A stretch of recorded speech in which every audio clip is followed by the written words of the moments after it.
The coffee machine in the break room made its usual grinding noise as Jennifer poured herself another cup. It was already her third one that morning, and it wasn't even 10 o'clock yet. She needed the caffeine to get through another day at Henderson & Associates, one of the most prestigious law firms in Manhattan.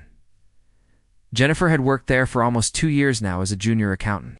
The job paid well enough to cover her small studio apartment in Queens and help her father with his medical bills. But the money came with a price she hadn't anticipated when she first accepted the position. That price had a name. He was walking straight toward her with that familiar smirk on his face. "Oh, well. Look who's taking another coffee break," Derek said, loudly enough for everyone in the break room to hear. "Must be nice not having any real work to do." Jennifer forced a smile and tried to step around him, but he moved to block her path. 3 other associates stood nearby, and she could feel their eyes on her. Some looked uncomfortable. Others seemed amused. "Excuse me," she said quietly, keeping her voice steady. "I need to get back to my desk." "What's the rush?" Derek leaned against the counter, crossing his arms. "I'm just making conversation. You know the thing normal people do at work?" The thing about Derek was that he wasn't just any associate at the firm. He was the managing partner's nephew, and everyone knew it. His uncle had hired him straight out of a mediocre law school. And somehow Derek had convinced himself that this made him better than everyone else. Especially people like Jennifer. He loved to remind her that she went to a state school while he had Anne. Ivy League degree hanging on his wall. Never mind that his grades had been average at best. Or that his uncle had made a generous donation to the alumni fund the year before Derek applied. None of that mattered to him. What mattered was finding new ways to make Jennifer feel small. "I heard you're working on the Morrison account," Derek continued, picking at his perfectly manicured nails. "That's funny, because I could have sworn that was supposed to go to someone with actual experience. But I guess they needed someone to do the grunt work, right?" Jennifer's grip tightened on her coffee mug. She had spent 3 weeks on the Morrison account, carefully reviewing every transaction and flagging several discrepancies that could have cost the firm hundreds of thousands of dollars. Her supervisor had praised her attention to detail, but Derek didn't care about any of that. "The account is moving forward smoothly," she said, her voice calm, despite the heat rising in her cheeks. "Now, if you'll excuse me." This time she didn't wait for him to move. She walked around him, feeling his eyes follow her all the way back to her desk. Her hands were shaking slightly as she set down her coffee mug. She hated that he could still get to her like this. After almost 2 years, she should have developed thicker skin. The truth was, Jennifer had dealt with people like Derek her whole life. Growing up in a working-class neighborhood in Brooklyn, she'd learned early on that some people would always look down on her. Her parents had immigrated from Korea with almost nothing, and they'd worked themselves to exhaustion to give her opportunities they never had. Her mother had been a talented pianist back in Seoul, performing at concerts and teaching private lessons. But in America, those credentials meant nothing. Her mother had taken whatever job she could find, eventually settling into managing a dry cleaning business while her father worked as a maintenance technician. Jennifer had gotten into the firm through pure determination and countless hours of study. She'd graduated top of her class at her state university, earned her accounting credentials, and applied to over 50 positions before Henderson & Associates finally gave her a chance. She'd thought that would be enough, but Derek made sure she never forgot where she came from. The weeks passed, and April arrived with its usual promise of spring. The entire firm was buzzing with preparations for the annual charity gala, a massive event that raised money for legal aid services. It was the social event of the year for the firm, held in a grand ballroom at one of Manhattan's luxury hotels. Partners brought their spouses, associates, networked shamelessly. And everyone dressed up like they were attending the Met Gala. Jennifer had gone to the event the previous year and spent most of the evening standing awkwardly by the appetizer table, making small talk with the catering staff. This year, she'd planned to volunteer for the planning committee, thinking it might help her feel less like an outsider. At least if she was busy organizing things, she'd have a reason to move around instead of standing alone in the corner. One afternoon, she was discussing table arrangements with Claire from marketing when Derek appeared out of nowhere. He had that look on his face, the one that meant he was planning something. "I couldn't help but overhear you two talking about the gala," he said, flashing his practiced smile. You know what this event really needs? Some entertainment. Something to make it memorable. Claire nodded enthusiastically. She was new to the firm and didn't yet understand that Derek's suggestions usually came with hidden motives. We do have the string quartet during dinner, Claire said. But you're right, we could use something more interactive. What did you have in mind? Derek's smile widened. A talent showcase. Think about it. People love that stuff. We could have a few people from the firm show off their hidden talents. Keep it light, keep it fun. Jennifer felt a cold sensation in her stomach. She tried to catch Claire's eye, to send some kind of warning. But the younger woman was already pulling out her phone to take notes. That's brilliant, Claire said. We could do 3 or 4 acts, maybe 5 minutes each. I'll run it by the partners today. Perfect, Derek said. Then he turned to Jennifer, and his smile took on a sharp edge. Hey, Jennifer, didn't I hear you mention something about playing piano when you were younger? Jennifer's mouth went dry. She had made that comment weeks ago, a casual remark to another junior associate during lunch. She'd mentioned that her mother had taught her piano as a child. It was just small talk, meaningless conversation. She never imagined Derek had been listening. That was a long time ago, she stammered. Come on, don't be modest, Derek said, his voice dripping with false encouragement. This is perfect. You can be our opening act. I bet you're amazing. Several people had gathered around now, drawn by the conversation. Jennifer felt trapped, like a deer caught in headlights. She could see exactly what Derek was doing. He wanted to humiliate her in front of the entire firm, to watch her fail publicly and prove once and for all that she didn't belong in their world. I really don't think she began. That would be wonderful, Claire interrupted, her eyes bright with genuine enthusiasm.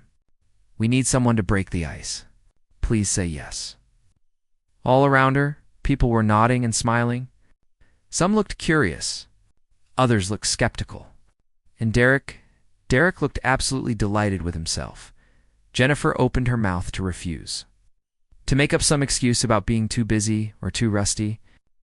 But then she saw the look on Derek's face, that triumphant expression that said he'd won again. He expected her to back down, to prove that she was exactly as insignificant as he'd always claimed. Something hardened inside her chest. Okay, she heard herself say. I'll do it. Derek's smile faltered for just a second before returning even brighter than before. Fantastic, he said. I can't wait to see what you've got. As the small crowd dispersed and Jennifer returned to her desk, the weight of what she'd just agreed to settled over her like a heavy blanket. Her hands were trembling again, but this time it wasn't from anger. It was fear. Pure, ice-cold fear. Because the truth was, she hadn't touched a piano in over 8 years. And the last time she had, her world had fallen apart. That evening, Jennifer sat on her small couch, staring at her phone.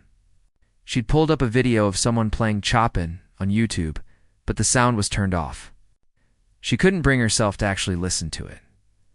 The apartment was quiet, except for the hum of her refrigerator and the muffled sounds of her neighbors through the thin walls.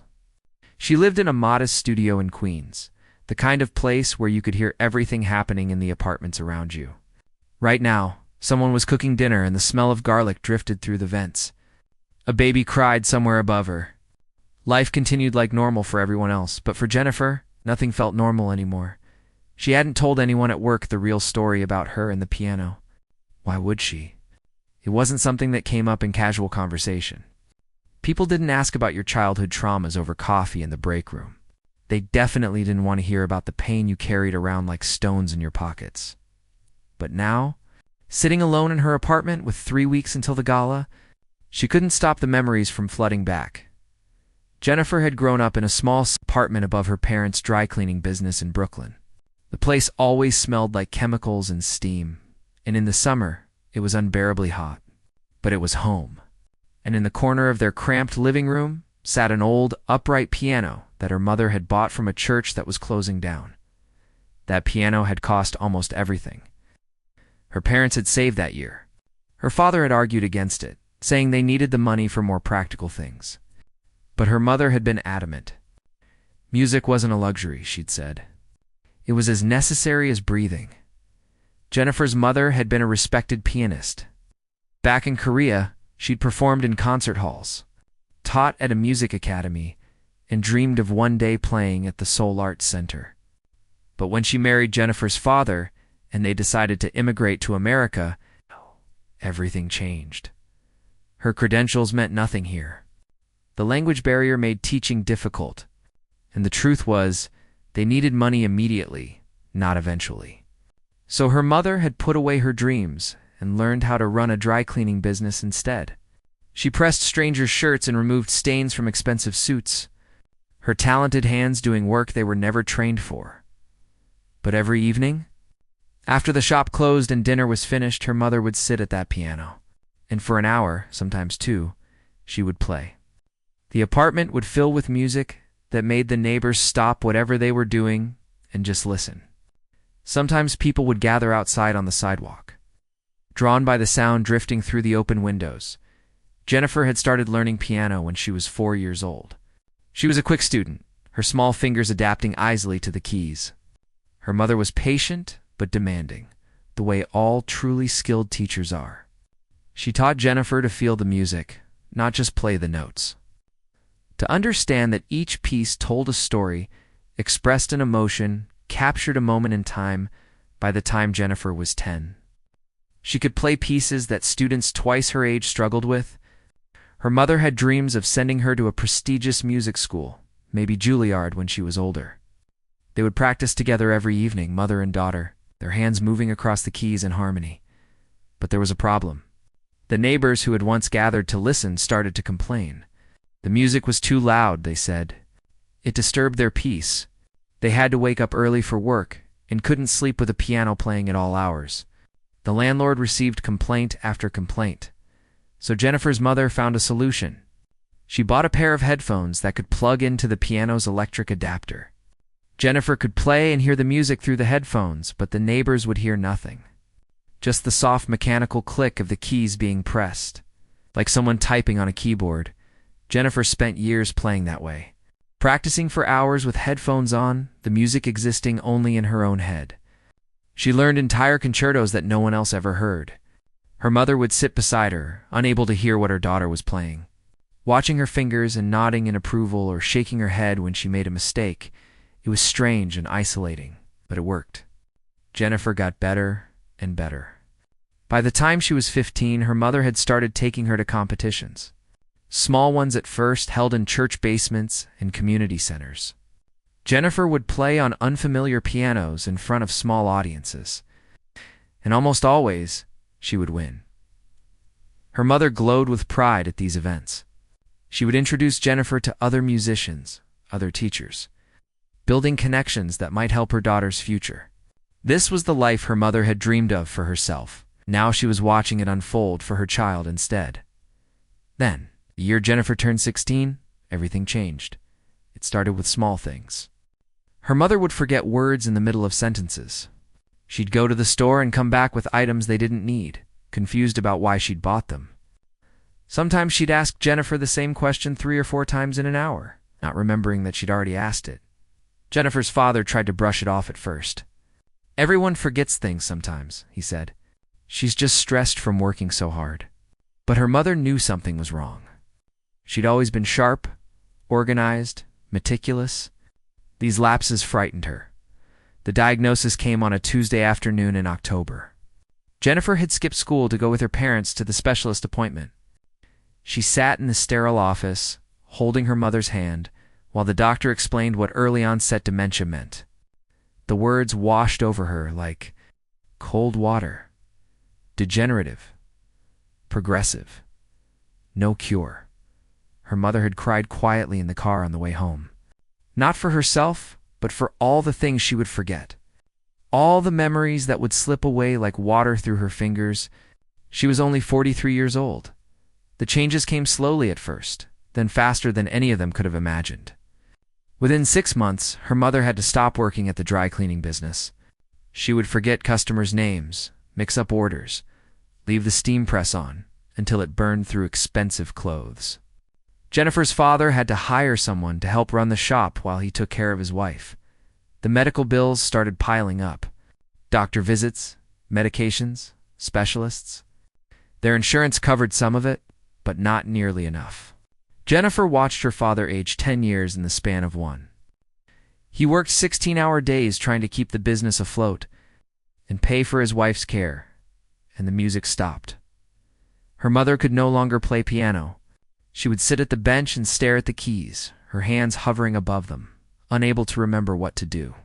Sometimes she would press a few notes randomly, like a child who had never played before. Then she would get frustrated and walk away, tears streaming down her face. Jennifer tried to keep practicing, but it felt wrong somehow, selfish. How could she sit there playing piano, while her mother forgot how to do the one thing she'd loved most in the world? How could she pursue the dreams her mother had for her when her mother couldn't even remember having those dreams? The worst part was when her mother stopped recognizing the music altogether. Jennifer would play something they'd worked on together for months, a piece they'd perfected through countless hours of practice. And her mother would listen with a blank expression and then ask, "That's nice, but what is it?" On Jennifer's 17th birthday, her father sat her down at the kitchen table. He looked exhausted, his eyes red from lack of sleep. They needed money, he said. They were going to lose the business if they couldn't pay their debts. He'd already taken out loans, borrowed from friends, sold everything they could spare. Jennifer knew what was coming before he said it. They had to sell the piano. She wanted to argue, to find another solution, but she couldn't. She was 17 years old with no income and a mother who needed round-the-clock care. What else could they do? The piano sold within a week to a young family whose daughter was just starting lessons. Jennifer helped her father move it out of the apartment. As they carried it down the stairs, her mother watched from the window with a confused expression, like she wasn't quite sure what was happening, but knew it was important. That was the last time Jennifer touched a piano. She told herself it was temporary, that once things got better, she'd start playing again. But things never got better. Her mother's condition worsened. Her father struggled to keep the business running, and Jennifer focused on school, on grades, on getting scholarships to college. So she wouldn't add to her family's financial burden. The piano became something she never talked about. A closed chapter. A dream that belonged to someone else's life, until Derek had opened it all back up with his cruel little trap. Now, sitting in her apartment with the deadline approaching, Jennifer felt that old familiar ache in her chest. She'd agreed to play at the gala out of pride and stubbornness, but she had no idea if she even could anymore. 8 years was a long time, and some wounds, she knew, never really healed. The days leading up to the gala passed in a blur of anxiety and doubt. Jennifer went through the motions at work, trying to focus on spreadsheets and financial reports, but her mind kept drifting to the piano. She'd have to play in front of 200 people. She hadn't told anyone she was terrified.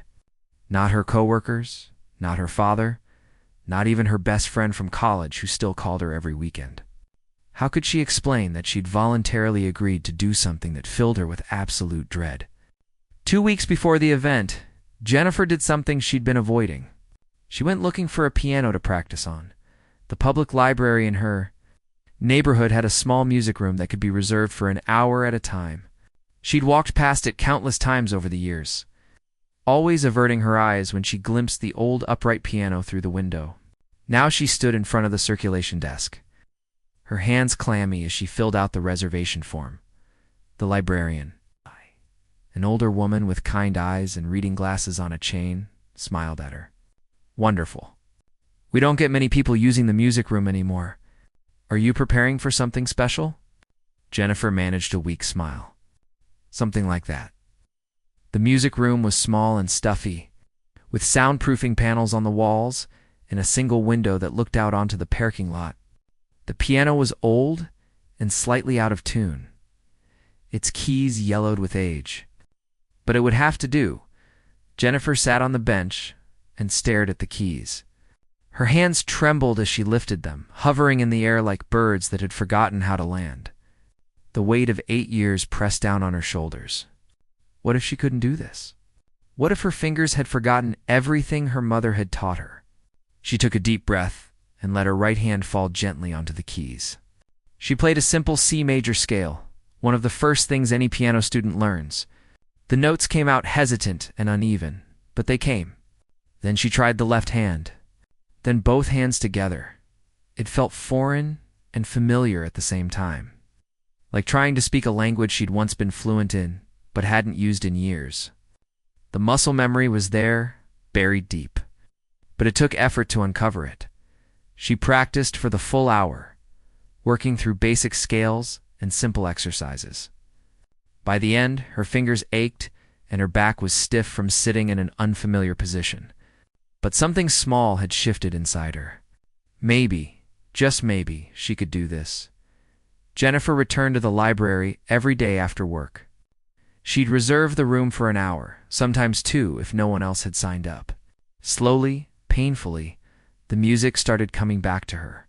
She began working on a piece she'd loved as a teenager, one of Chopin's nocturnes that her mother had taught her. The notes were still in her memory, waiting to be rediscovered. But physical practice wasn't her only problem. The mental weight of the performance loomed larger with each passing day. Derek made sure of that. He'd taken to asking about her progress in front of other people, his voice dripping with fake encouragement. "How's the practicing going, Jennifer? I'm sure you're going to blow everyone away." Then he'd flash that smile that never reached his eyes, and she'd know exactly what he was thinking. He was counting down the days until he could. Watch her fail. The other associates had mixed reactions to the upcoming performance. Some seemed genuinely curious and supportive. Others looked at her with barely concealed skepticism, like they couldn't imagine the quiet girl from accounting having any hidden talents. A few had started placing informal bets on whether she'd actually go through with it or back out at the last minute. Jennifer heard about the betting pool from Claire, who seemed horrified by the whole thing. "I'm so sorry," Claire said, pulling Jennifer aside one afternoon. "I had no idea Derek was setting you up when I agreed to the talent showcase idea. If you want to back out, I completely understand. I can make up some excuse." For a moment, Jennifer was tempted. It would be so easy to just walk away, to let Derek win this round and go back to being invisible. But then she thought about her mother, about all those hours they'd spent at the piano together, about the dreams that had been stolen by illness and circumstance. "No," Jennifer said firmly, "I'm doing it." The night of the gala arrived too quickly and not quickly enough. Jennifer stood in her apartment, staring at herself in the full-length mirror she'd propped against the wall. She'd bought a new dress for the occasion, something simple and black that had cost more than she usually spent on clothes. Her hands were shaking as she tried to clasp a necklace around her neck. Her phone buzzed with a text from her father. "Good luck tonight, sweetheart. Your mother would be so proud of you." Jennifer's eyes welled up, but she blinked the tears back. She couldn't afford to cry now. She'd spent an hour on her makeup and didn't have time to fix it. The ballroom at the hotel was even more intimidating than she remembered. Crystal chandeliers hung from the ceiling, casting sparkles of light across the marble floors. Round tables draped in white linens filled the space, each one decorated with elaborate centerpieces of roses and orchids. A stage had been set up at one end of the room, and on it sat a beautiful grand piano that probably cost more than Jennifer's annual salary. She arrived early. As the catering staff was still arranging appetizers and bartenders were setting up their stations, the event coordinator, a woman named Patricia, who managed all the firm's major functions, spotted Jennifer immediately. "Hey, there you are," Patricia said, her voice warm but businesslike. "I want you to do a quick sound check before guests arrive. Just play a few bars so we can make sure everything's working properly." Jennifer's stomach dropped. "Sound check. Standard procedure for any performance," Patricia said, already walking toward the stage. "Come on, we only have about 20 minutes before people start arriving," Jennifer followed on unsteady legs. The stage suddenly seemed very high and very exposed. She climbed the steps carefully in her heels and approached the piano, like it might bite her. The instrument was stunning up close. A Steinway grand, its black surface polished to a mirror shine, the kind of piano her mother had dreamed of playing on. Jennifer ran her fingers lightly over the keys without pressing down, feeling their smooth, cool surface. "Whenever you're ready," Patricia called from somewhere in the ballroom. Jennifer sat on the bench and adjusted its height. She took a deep breath and played a few measures of the Chopin nocturne she'd been practicing.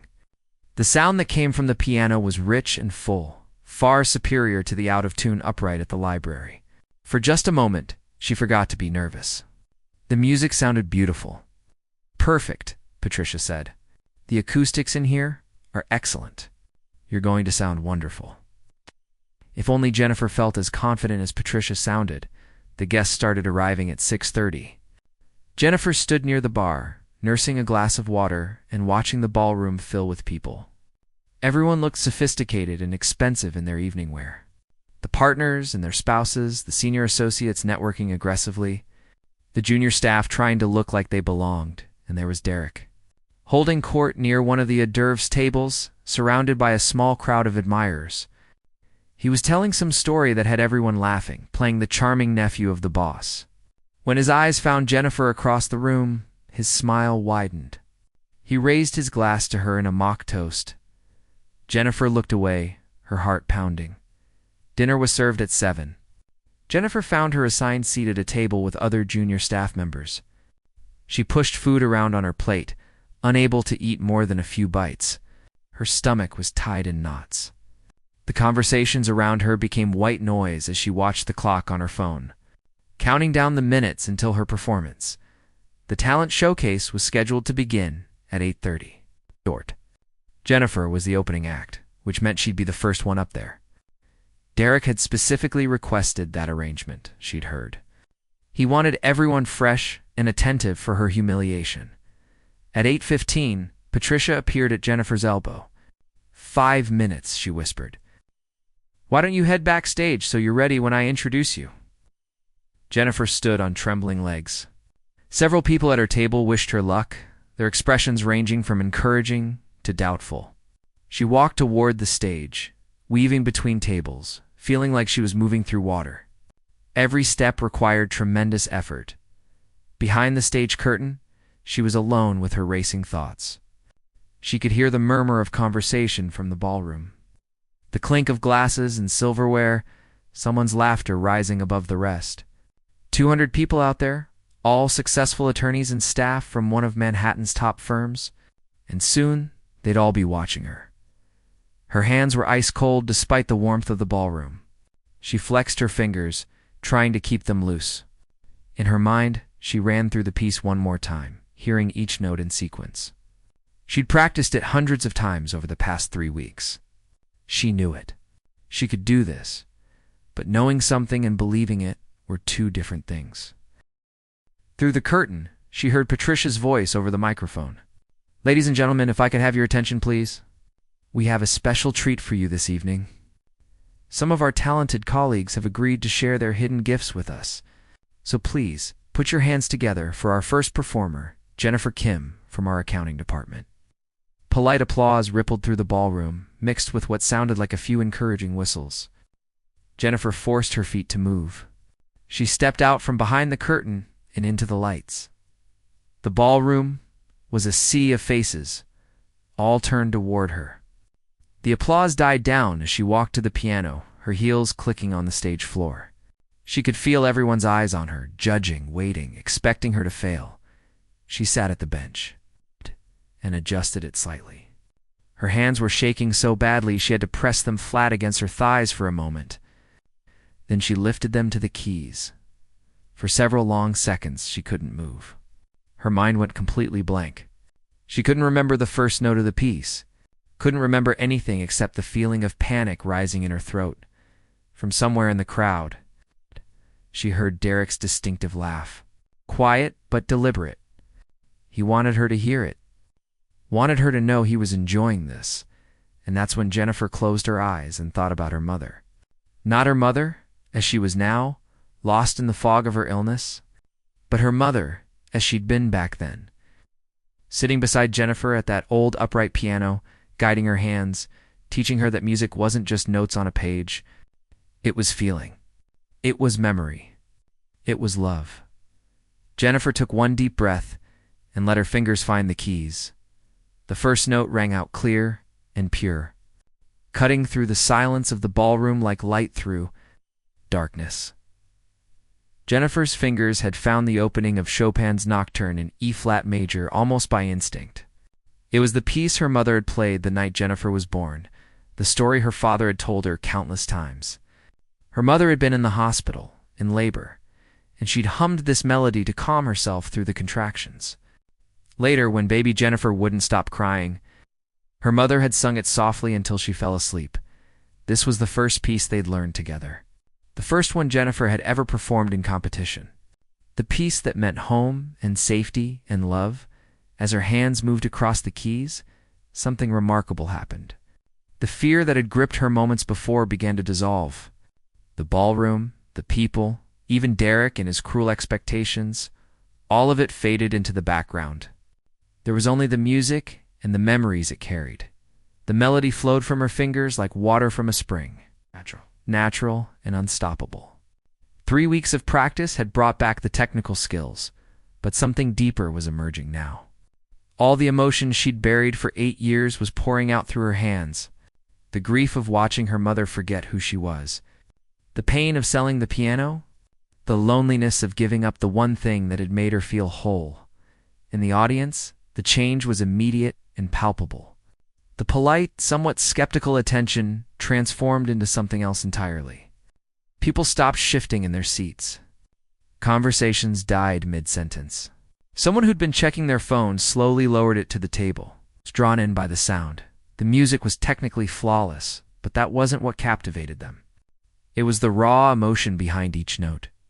Jennifer played like someone who had lost everything and found it again in this single moment. Like someone who was saying goodbye and hello at the same time, tears began streaming down her face. But she didn't stop playing. Couldn't stop. Her vision blurred, but her fingers knew the way. They'd played this piece 1,000 times in her childhood, and the memory lived in her muscles and bones. This was more than a performance. It was a conversation with her mother, across time and illness. A way of saying all the things she'd never gotten to say. I remember everything you taught me. I remember who you were before the disease took you away. The nocturne built to its emotional peak, Jennifer's hands dancing across the keys with increasing intensity. She transitioned into the middle section, where the melody became more complex, more urgent. This was the part her mother had always said required the most feeling. Don't just play the notes, she'd instructed young Jennifer. Make them weep. Make them sing. Jennifer made them sing. In the third row, the managing partner's wife sat frozen in her seat, her hand pressed to her chest. She'd studied piano at a conservatory before becoming a lawyer. She recognized immediately what she was witnessing. This wasn't just good, this was exceptional. This was the kind of playing that usually only happened in concert halls and prestigious competitions. She leaned over to her husband and whispered, "Where did you find her?" He shook his head, equally stunned. "She works in accounting." I had no idea. At a table near the back, Derek's smile had completely vanished. His face had gone pale. This wasn't what was supposed to happen. She was supposed to fumble through some children's song, maybe mess up a few times. Prove to everyone that she was exactly as mediocre as he'd always claimed. Instead, she was playing like a professional. Like someone who belonged on a stage far bigger than this one. The woman sitting next to him, a senior associate named Rachel, had pulled out her phone. She wasn't the only one. Around the ballroom, people were quietly lifting their phones, recording this unexpected moment of beauty, not to mock, as Derek had hoped they would, but to capture something special, something they'd want to remember and share. Jennifer moved into the final section of the nocturne. The music became quieter, more introspective. This was the part that had always made her mother cry. The melody repeated, but softer now, like a memory that was fading but not quite gone. Like holding on to someone who was slipping away.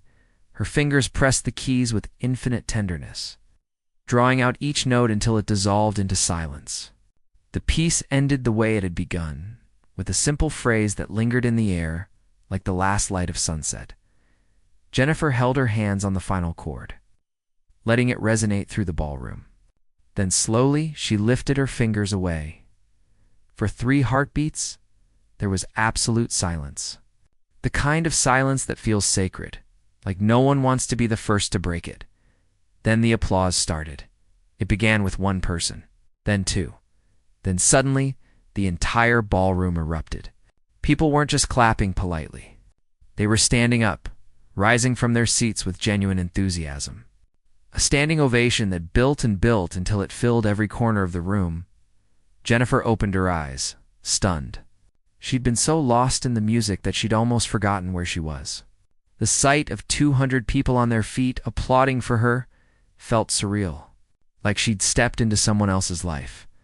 She stood on shaky legs and gave a small, uncertain bow. The applause continued, rolling over her in waves. She saw faces in the crowd, and many of them had tears in their eyes. Not everyone, but enough. Enough to know that what she'd just shared had touched something real in them. Patricia. The event coordinator appeared at the edge of the stage with a look of absolute delight on her face. "That was incredible," she mouthed, still clapping. As Jennifer walked down the stage steps, people reached out to touch her arm, to congratulate her. The junior associates from her table were beaming. Even the senior partners, usually so reserved and dignified, were nodding at her with what looked like genuine respect. The managing partner himself intercepted her before she could return to her seat. His eyes were red, and Jennifer realized with shock that he'd been crying. "That was extraordinary," he said, his voice thick with emotion. "I need to tell you something. My sister passed away 5 years ago. She was a pianist. A brilliant one.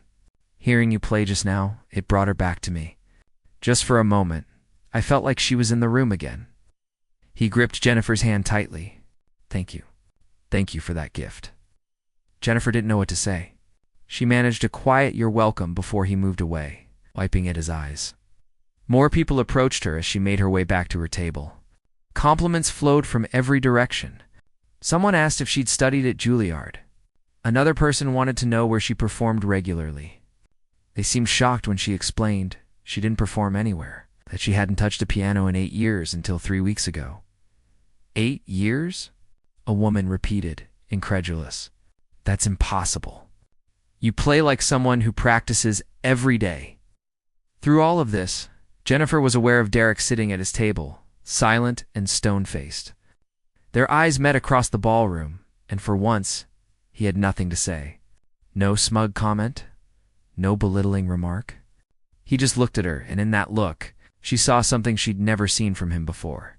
Defeat. Jennifer's phone started buzzing in her small clutch purse. She pulled it out and saw notifications flooding in. Text messages from coworkers who'd been recording, but also something else. Someone had already posted a video of her performance online, and it was being shared rapidly. By the time dessert was served, the video had been viewed thousands of times. By the time the gala ended, it was tens of thousands. People were sharing it with comments like, "I can't stop crying, and this is what real talent looks like, and who is this woman?" The other acts in the talent showcase, when they finally happened, were anticlimactic. A senior associate did some magic tricks. Someone else sang a Frank Sinatra song. They were fine, perfectly adequate, but nobody's heart was really in it anymore. Jennifer's performance had set a standard that couldn't be matched. As the evening wound down and guests started leaving, Jennifer found herself surrounded by people who wanted to talk to her. Partners were asking about her background, her education, her career plans. Several mentioned that they hadn't realized how talented their staff members were. Maybe they should pay more attention. The managing partner's wife pulled Jennifer aside near the end of the night. "I don't know what your plans are," she said, "but you shouldn't be hiding that gift in an accounting department. Have you thought about teaching? Performing? There are opportunities, you know. Real ones." Jennifer shook her head, overwhelmed. "I don't know. I haven't thought about any of that. Tonight was just supposed to be one performance." "Well, you should think about it," the woman said firmly. She pressed a business card into Jennifer's hand. "I'm on the board of a music foundation. We support young artists and provide scholarships. Call me next week. I'd like to talk to you about some possibilities." Later, as Jennifer finally prepared to leave, she checked her phone one more time. The video had been viewed over 100,000 times. Comments were pouring in from strangers all over the world. Many were asking the same question: who is she? But more than that, people were sharing their own stories. Parents talking about their children who played piano. People who'd given up music and were inspired to start again. Someone whose mother had dementia and who'd wept listening to. Jennifer played because it reminded them of better days. Jennifer sat in the hotel lobby, Reading these messages from strangers, and something shifted inside her chest. The thing she'd thought was just her private pain, her personal loss. It had somehow become universal when she shared it through music. Her mother's illness, the sacrifice of selling the piano, the years of silence. None of it had been meaningless after all. She pulled up her father's number and called him. "Dad," she said when he answered, "I need to tell you what happened tonight." And as she described the standing ovation, the tears, the managing partner's story about his sister, her father listened quietly. When she finished, there was a long pause. "Your mother would have been so proud," he said finally, his voice breaking. "She is proud. Somewhere in there, in whatever part of her still knows who she is, she's proud of you." Jennifer wiped at her eyes. "I think I want to start playing again. Really playing. Not hiding it anymore." "Good," her father said. "It's about time." As Jennifer stepped out of the hotel into the cool night air, she felt lighter than she had in years. Derek had wanted to embarrass her, to prove she didn't belong. Instead, he'd accidentally given her the push she needed to reclaim the part of herself she'd lost. Sometimes, the worst intentions lead to the best outcomes. Sometimes being forced into the light is exactly what you need.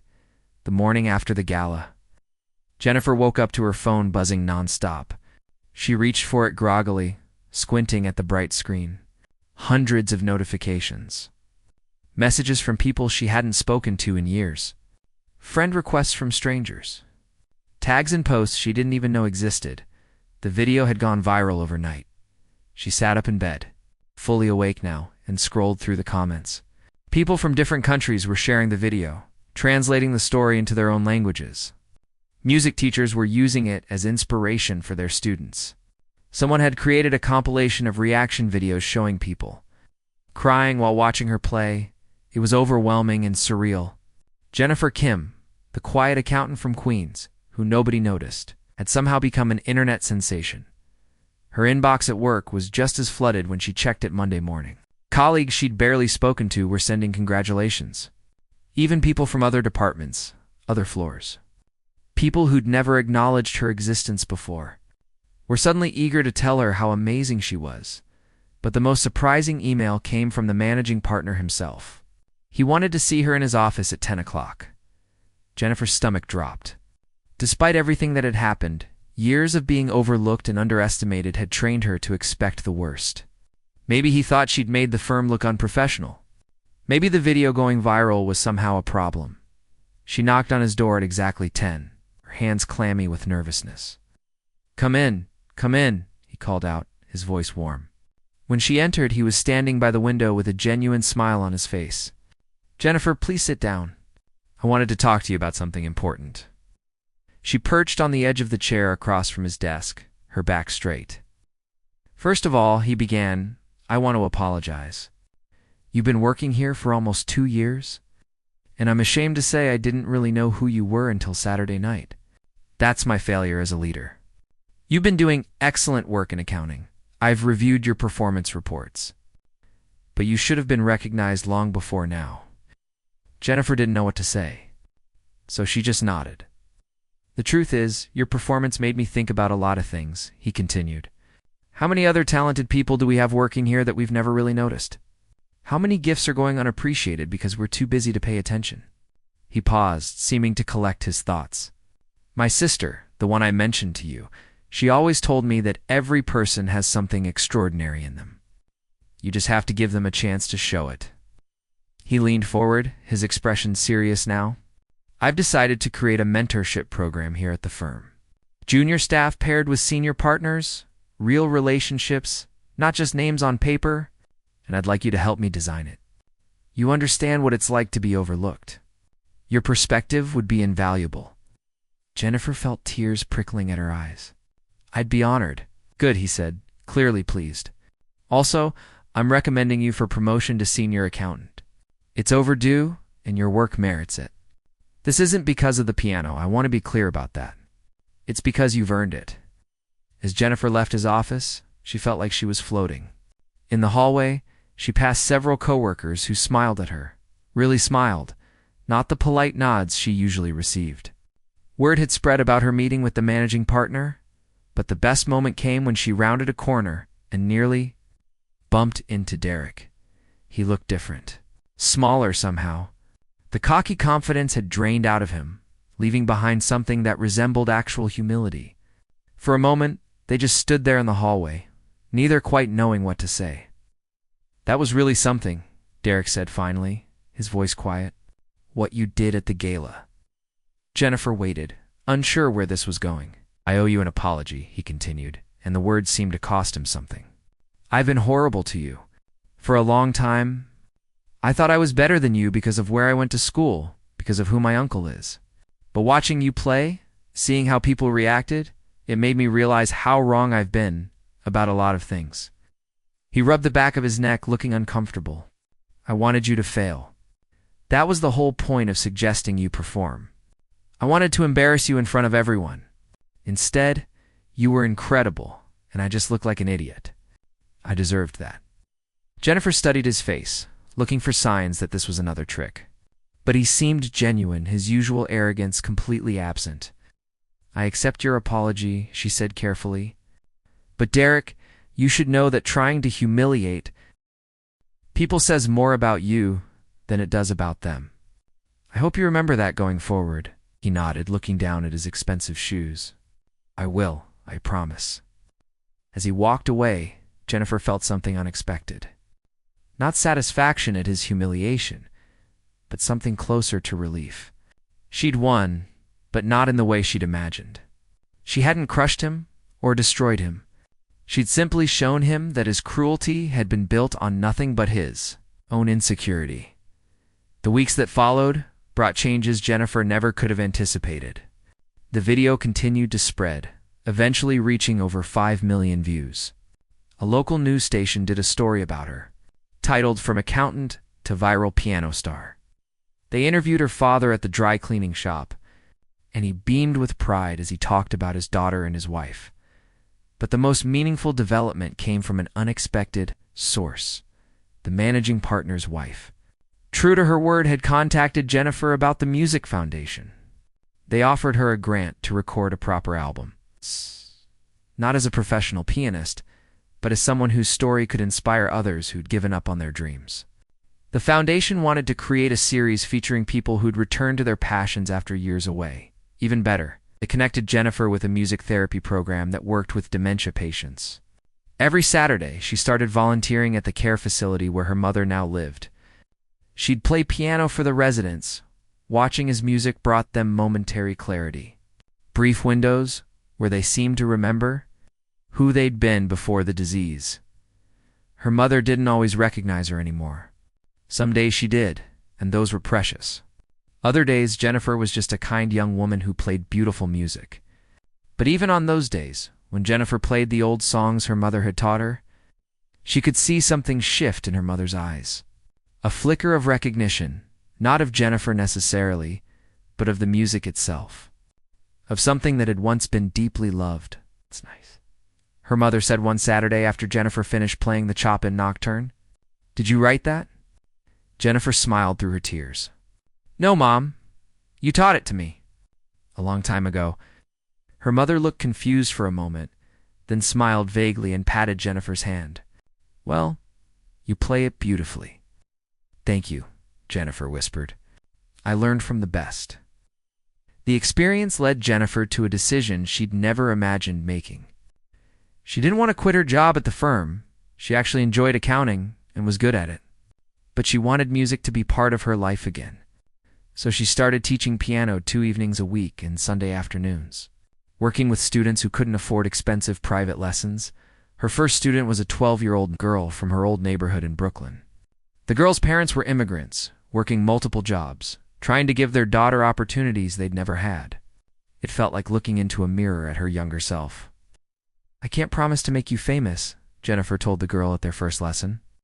"But I can teach you that music is more than just notes on a page. It's a language for things we can't say with words. It's a way to hold on to memories. And it's something that no one can ever take away from you. Even if they take away your piano." The girl nodded seriously. And they began with scales. 6 months after the gala, Jennifer received an unexpected package in the mail. Inside was a photo of her and her mother at one of her childhood piano competitions. Jennifer was maybe 14, holding a small trophy, and her mother stood beside her with an expression of pure pride. Jennifer had never seen this photo before. The note attached was from an old family friend who'd seen the viral video and thought Jennifer might want the picture. "Your mother carried this in her wallet for years," the note said. "I found it when I was helping your father sort through some old things. She'd want you to have it." Jennifer framed the photo and put it on her desk at work, right next to her computer where she could see it every day. A reminder of who she'd been, who her mother had been, and who she was becoming. Derek left the firm a few months later. Not because he was forced out, but because he decided to go back to school. He sent Jennifer a brief email before he left, thanking her again and telling her that watching her courage had inspired him to stop coasting on his uncle's connections and actually work for something that mattered to him. She wished him well and meant it. The Managing Partners Mentorship Program launched successfully, pairing junior staff with senior partners in meaningful relationships. Jennifer helped design it, drawing on her own experiences of being invisible. The program became a model that other firms started copying, and every few months, Jennifer gave a small concert at the firm's events. Nothing as dramatic as that first performance, but intimate recitals where she played for colleagues who'd become genuine friends. The piano was no longer a source of pain for her. It had become what her mother always intended it to be, a bridge between people, a way to share beauty, and a reminder that our deepest wounds can become our greatest strengths. One evening, as Jennifer practiced in her apartment on a keyboard she'd saved up to buy, her phone rang.